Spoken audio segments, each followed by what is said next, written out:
En el Evangelio de Mateo, el capítulo 6, el versículo 33, nos da unas recomendaciones, Señor Jesucristo, que es muy importante en nuestra vida. Él nos dice que debemos buscar primeramente el reino de Dios y su justicia. Primeramente, imagínense ustedes lo que significa buscar primeramente el reino de Dios y su justicia. Y todas las cosas serán añadidas. Antes de ese pasaje, el Señor Jesucristo menciona pues que la gente busca comida, abrigo, lujo, placeres, trabajo, dinero, pero lo más importante en nuestra vida es buscar el reino de Dios y su justicia, y todas esas cosas nos serán añadidas. Tengan ustedes un cordial saludo. Vamos a continuar con el tema de esta práctica. Estamos en la Universidad Mayor de San Andrés, en la Facultad de Medicina, Enfermería, Nutrición y Tecnología Médica.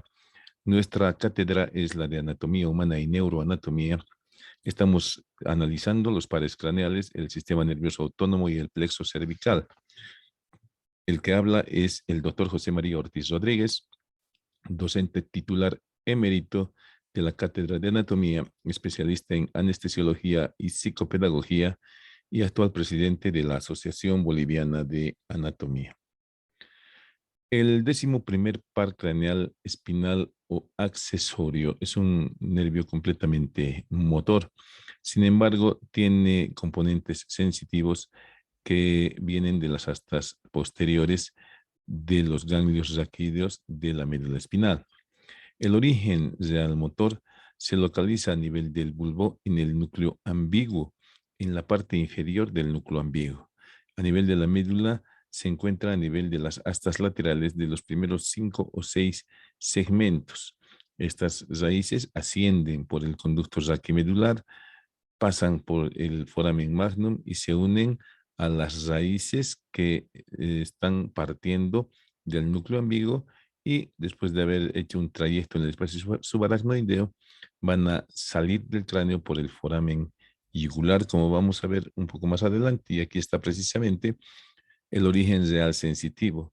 El origen real sensitivo del nervio espinal se localiza en los ganglios raquídeos dorsales, correspondientes también a los primeros 5 o 6 segmentos medulares cervicales.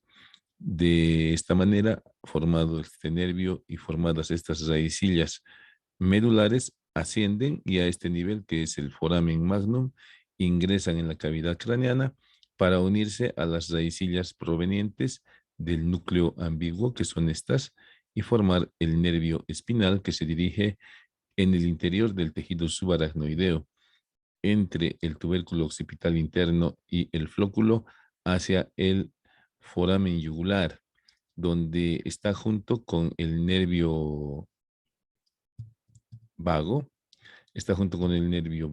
y separados del nervio glosofaringeo por este ligamento yugular. El origen aparente del nervio espinal se encuentra pues precisamente en la parte inferior del surco retroolivar y en la parte lateral, en el surco posterolateral de el bulbo y de la médula espinal. Aquí tenemos precisamente las raicillas vulvares y las raicillas espinales, todas estas. Ahí está el ganglio raquídeo dorsal, que están conformando este 11º par craneal, que se dirige al foramen yugular, y junto con el vago y el espina y el glosofaringeo están emergiendo, separado el glosofaringeo de estos dos nervios por este ligamento yugular. Habíamos mencionado que en el espesor del tejido subaracnoideo y en la médula espinal, también en el tejido subaracnoideo, inmediatamente por detrás de las raíces nerviosas, asciende este nervio para penetrar en la cavidad craneana y luego salir del cráneo por el foramen yugular, manteniendo íntimas relaciones de proximidad con el 9º par craneal, con el 10º par craneal y con la vena yugular interna, ¿no? Ahí está nuevamente el foramen yugular, por donde está saliendo de la cavidad craneana el foramen yugular, y aquí está una ampliación del mismo. La parte anterior es esta, donde se encuentra el seno petroso inferior y el glosofaringio, y la parte posterior es esta, donde el ligamento yugular está separando en dos compartimientos la salida de estas estructuras, la salida de la vena yugular interna, el nervio vago y el nervio espinal en la parte externa, más o menos a este nivel. Como habíamos mencionado, pues el ligamento yugular está separando el glosofaringio del vago y del espinal, y ahí está nuevamente el foramen yugular visto por delante, y precisamente esta parte que es más ancha es la que va a dar salida a la vena yugular interna, al nervio vago y al nervio espinal lateralmente.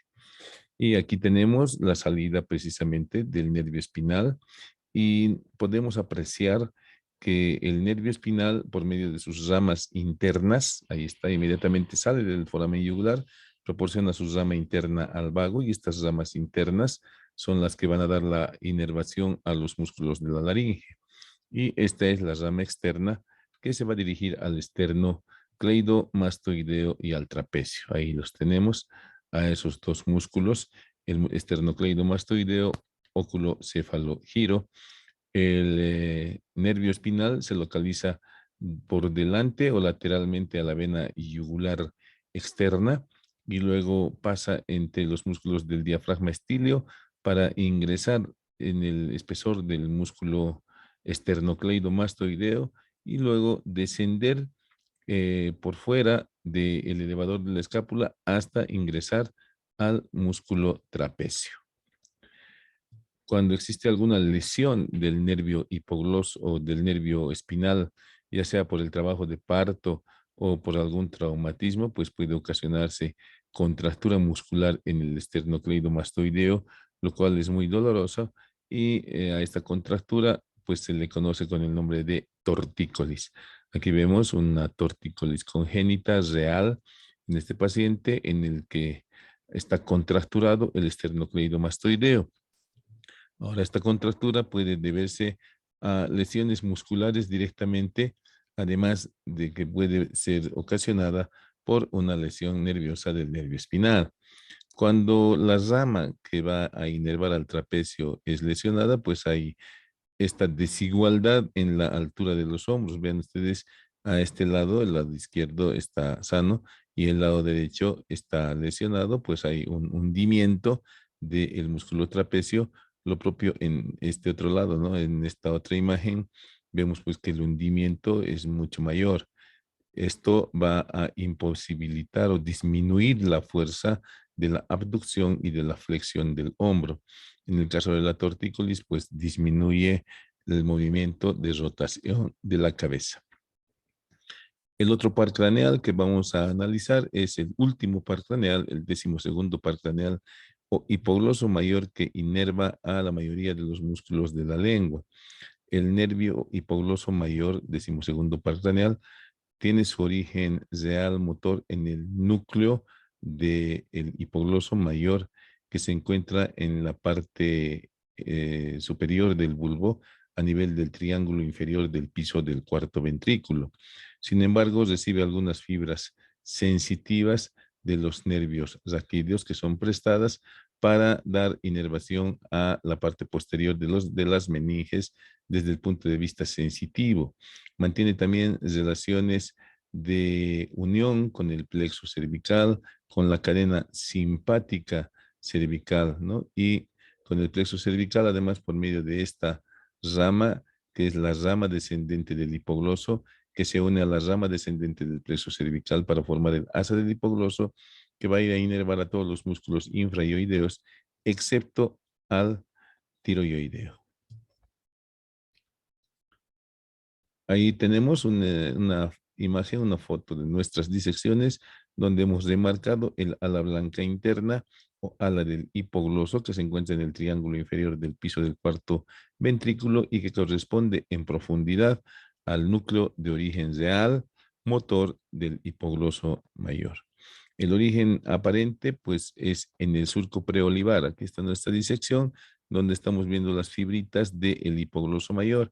Y aquí tenemos esta otra imagen, donde estamos viendo el surco bulbo protuberancial, la oliva vulvar y ahí está el origen aparente del nervio hipogloso mayor.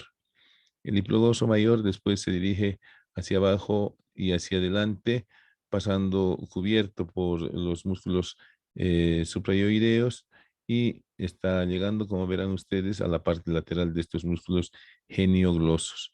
Forma parte de los triángulos eh, hipogloso ioideo, ¿no? Hipogloso ioideo y del triángulo de Beckler y de Pirogov. Y aquí estamos viendo esta imagen real del nervio hipogloso con su rama descendente, y esta es la rama descendente del plexo cervical que se une a la rama descendente del hipogloso en la cara externa de la vena yugular interna, un poco por arriba del tendón intermedio del homoioideo que aquí está separado, y de esta asa del hipogloso están saliendo las ramas nerviosas para los músculos infraioideos, excepto el tiroioideo que tiene una rama directa del hipogloso. Entonces habíamos mencionado entre las ramas colaterales un ramo meningio que va a emitir sus terminaciones al núcleo del trigémino, está dando inervación termoalgésica, algunas ramas vasculares para las arterias que están próximas, y va a dar ramas musculares al músculo tiroideo, al músculo iogloso, al músculo estilogloso, al músculo genioideo y al resto de músculos linguales. El asa del hipogloso que ya hemos mencionado va a dar inervación al homoioideo, al esternocleidoioideo y al esternotiroideo. Cuando hay una lesión del hipogloso mayor, pues la lengua se desvía hacia el lado sano, puesto que el lado lesionado va a carecer de fuerza. Entonces, la función del hipogloso mayor es muy importante, puesto que la movilidad de la lengua nos facilita una correcta articulación de las palabras, obviamente junto con los movimientos de los labios y las vibraciones de las cuerdas vocales. Por estas razones que a nivel del lóbulo frontal existe un centro que va a coordinar todas estas actividades por medio de estos pares craneales. El plexo cervical se encuentra en la parte lateral profunda y superior del cuello. Se origina de las ramas anteriores de los nervios cervicales 1, 2, 3 y 4. El nervio cervical 1 se une a la rama ascendente de cervical 2 y forman un asa llamada asa del atlas.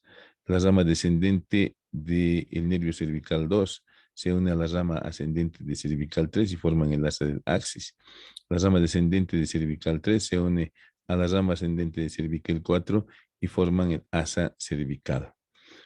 Tiene una comunicación importante el nervio cervical 4 con cervical 5 y forma pues ya parte del plexo braquial, el nervio cervical 5. Así conformado, el plexo cervical nos va a presentar ramas motoras profundas que se conocen con el nombre de plexo cervical profundo, ramas sensitivas superficiales que se conocen con el nombre de plexo cervical superficial, y ramas anastomóticas o de unión. Ahí estamos viendo una imagen real del plexo cervical, cervical 1, cervical 2, cervical 3, cervical 4 y las correspondientes asas, asa del atlas, asa del axis y asa cervical. Estamos viendo allá de fondo al nervio espinal, al nervio accesorio espinal o 11º par craneal en dirección hacia el trapecio, en relación con el elevador de la escápula. Y debajo del plexo cervical estamos viendo esta íntima relación con el plexo braquial. Estamos viendo en esta imagen la cadena simpática cervical que presenta ramas anastomóticas con el plexo.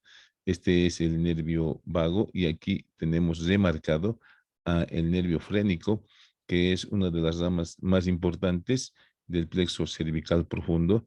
Este nervio frénico se dirige hacia el tórax en la cara anterior del músculo escaleno anterior, en la misma vaina aponeurótica del escaleno anterior y penetra en la cavidad craneana, o perdón, en la cavidad torácica a través del orificio superior, inmediatamente medial a las inserciones del escaleno anterior, en el tubérculo del escaleno anterior, en la primera costilla.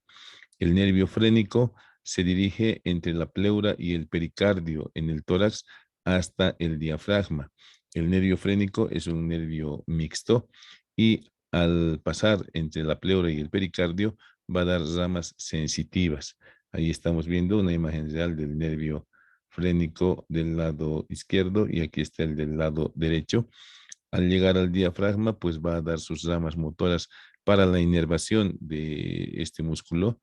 Estas fibras se originan en el segmento cervical 4 y luego perfora el diafragma y va a dar inervación al peritoneo de la cara inferior del diafragma, a los ligamentos del hígado, a la vena cava superior y a la glándula suprarrenal del lado izquierdo desde el punto de vista sensitivo.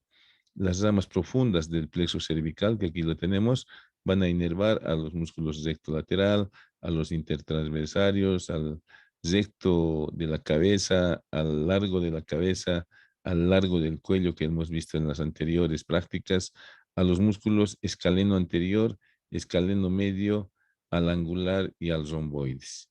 Las partes superiores del escaleno anterior y medio son inervadas por ramas del plexo cervical. La rama descendente del plexo cervical se unirá a la rama descendente del hipogloso para formar esta asa en la cara externa de la vena yugular interna. Y por último, el nervio frénico, que ya lo hemos descrito en su trayectoria y en su territorio de inervación.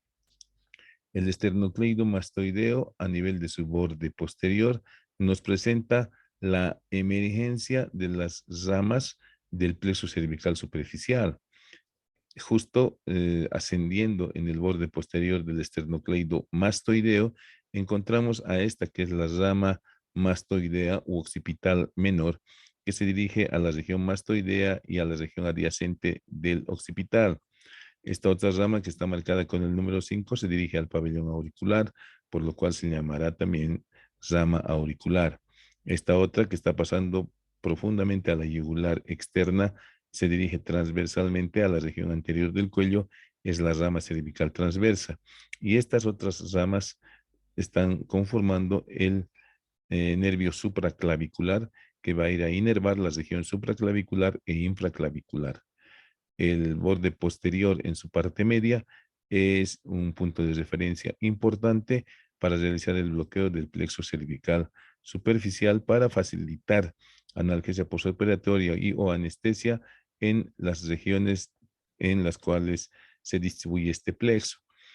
Y cuando necesitamos hacer un bloqueo específico del plexo, pues vamos tratando de palpar las apófisis transversas de las vértebras cervicales, donde sabemos que la cervical 6 tiene un tubérculo anterior más desarrollado.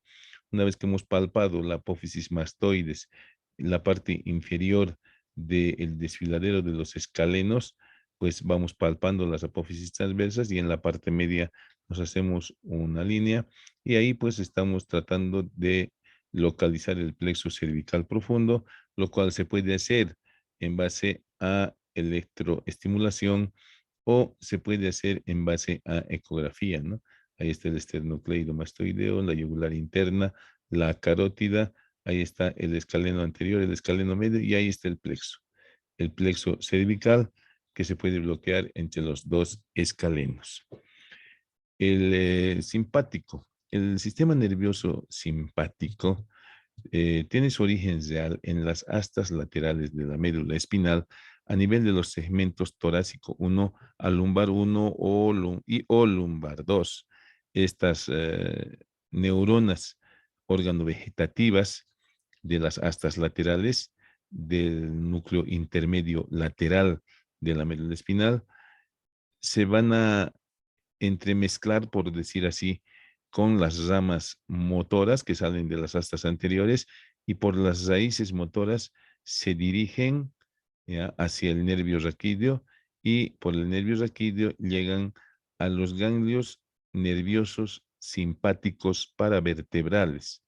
Estas fibras que se originan en las astas laterales son fibras preganglionares que van a hacer sinapsis con neuronas de los ganglios paravertebrales. En otras ocasiones, las fibras pasan de largo y hacen sinapsis con neuronas ocasionadas o localizadas, perdón, en los ganglios prevertebrales.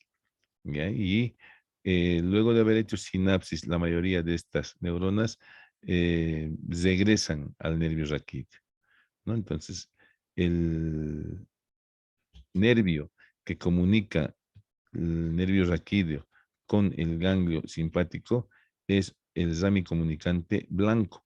Y el nervio que comunica el ganglio simpático con el nervio raquídeo es el rami comunicante gris, por donde está volviendo la inervación simpática a los nervios raquídeos, ¿no? Entonces, los nervios raquídeos van a tener inervación sensitiva, inervación motora e inervación autónoma simpática.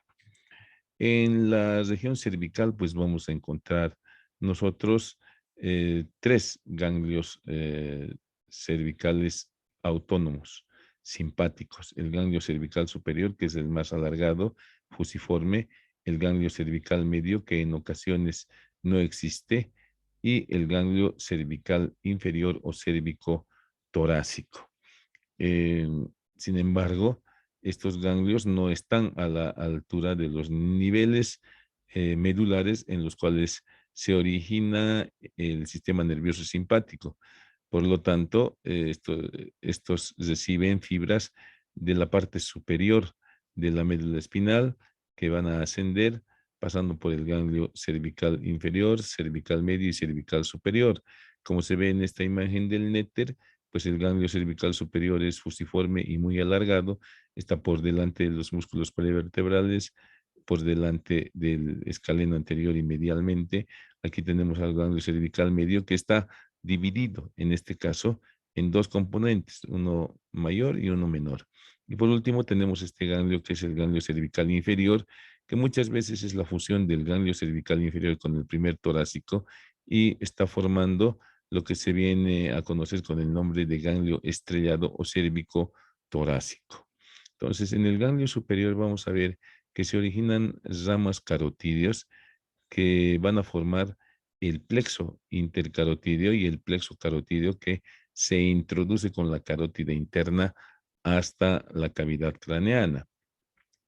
Luego, junto con el nervio laríngeo superior, van a originarse los nervios laringeos. Junto con los nervios faringeos del vago, también se van a unir ramos faringeos del ganglio cervical superior. Y luego también van a originar nervios esofágicos que directamente van a ir hacia el esófago junto con el nervio vago.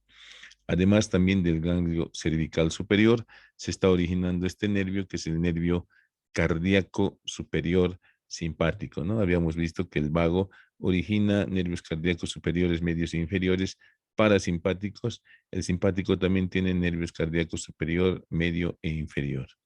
En este caso, también podemos aprovechar de ver que del ganglio cervical inferior, o perdón, del ganglio cervical medio, se está originando unas fibras nerviosas que van a pasar por debajo de la arteria subclavia, formando el asa subclavia, ¿ya? O asa de Biusens, que comunica el ganglio cervical medio con el ganglio cervical inferior.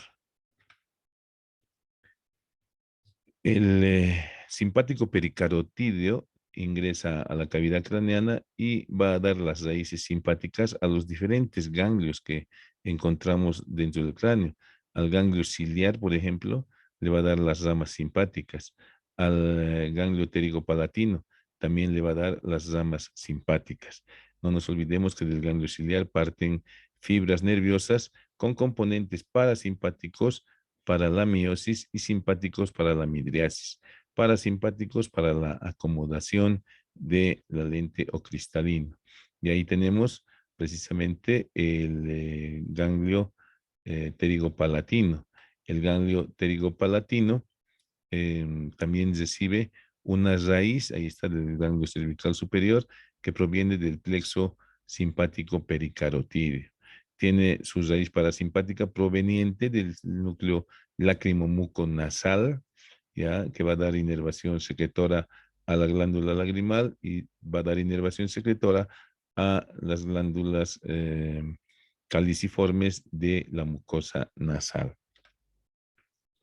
Aquí tenemos a nivel de los 3 primeros segmentos del simpático torácico, se encuentra un centro que es el centro ciliar que emite sus prolongaciones nerviosas hasta el ganglio cervical superior y por vía plexo pericarotídeo estas fibras nerviosas simpáticas llegarán al ganglio oftálmico para inervar al músculo radiado del iris y al músculo de la acomodación, es decir, al músculo ciliar. Y ahí tenemos el ganglio esfenopalatino que está recibiendo al nervio vidiano que está llevando las ramas provenientes del núcleo lacrimomuconasal y la raíz simpática que proviene del plexo simpático pericarotídeo para luego distribuirse en la mucosa nasal y en la glándula lagrimal. Del mismo modo, este ganglio submandibular recibe las fibras simpáticas provenientes del plexo simpático pericarotídeo. Ahí tenemos el ganglio cervical medio que va a dar ramas a la glándula tiroides por medio de estas pequeñas uniones a la arteria tiroidea inferior, ¿sí? Y también a ramas vasculares para la arteria tiroidea inferior. Del ganglio cervical medio se desprende el nervio cardíaco medio. Y del mismo ganglio cervical medio se desprende esta rama anastomótica que al unirse con el ganglio cervical inferior forman el asa de Busens. El ganglio cervical inferior se localiza en una región denominada fosita suprarretropleural, que está limitada por la cúpula pleural por delante, por los ligamentos cérvico pleural, vértebro pleural, vértebro costopleural, que están delimitando una región en forma de fosa, la fosita suprarretropleural, donde se aloja el ganglio cervical inferior.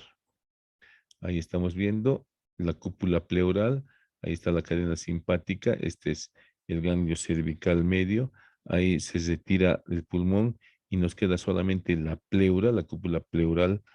Retiramos la cúpula pleural y en la fosita suprarretropleural localizamos al ganglio cervical superior, ganglio simpático cervical superior.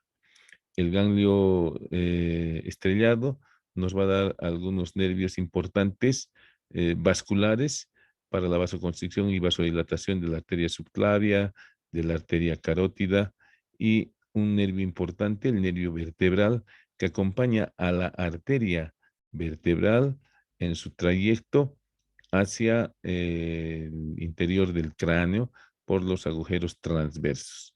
Y además nos va a proporcionar el nervio cardíaco inferior. Cuando el simpático cervical, especialmente el ganglio estriado, se lesiona, puede haber pues una vasodilatación. Vean ustedes, en este caso está la vasodilatación, puesto que no hay el simpático que produzca la vasoconstricción reguladora. Entonces, esta es una mano normal y esta es una mano en la cual se ha lesionado ese ganglio. En anestesiología nosotros podemos hacer bloqueos del plexo braquial y cuando se realizan bloqueos del plexo braquial, pues podemos realizarlos con guía ecográfica o con electroestimulación o anatómicamente. Sin embargo, la proximidad del plexo braquial con el ganglio cervical inferior va a hacer que este se bloquee y nos ocasione el síndrome de Claude-Bernard-Horner. En este caso, el síndrome de Claude-Bernard-Horner está a este lado, es el lado izquierdo, donde vemos en primer lugar ptosis palpebral, debido a que el músculo de Müller que está inserto en el tarso superior. Es un músculo liso inervado por el sistema nervioso simpático. Al estar bloqueado el simpático, pues el párpado cae. Hay una vasodilatación y el globo ocular parece que estuviese hundido. Y también existe predominio de el músculo anular del iris que va a producir miosis. En cambio, el lado sano, el que no ha sido afectado, está con la pupila reactiva normal.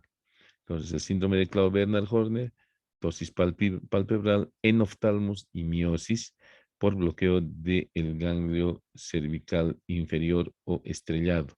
Y también puede haber una falta de sudoración en esta región. Ahí tenemos el simpático cervical con su ganglio cervical superior, medio e inferior por delante del músculo escaleno anterior. Bueno, en este caso está funcionando al máximo el sistema nervioso simpático o de la alerta y en este caso pues el parasimpático. Muchísimas gracias por su atención.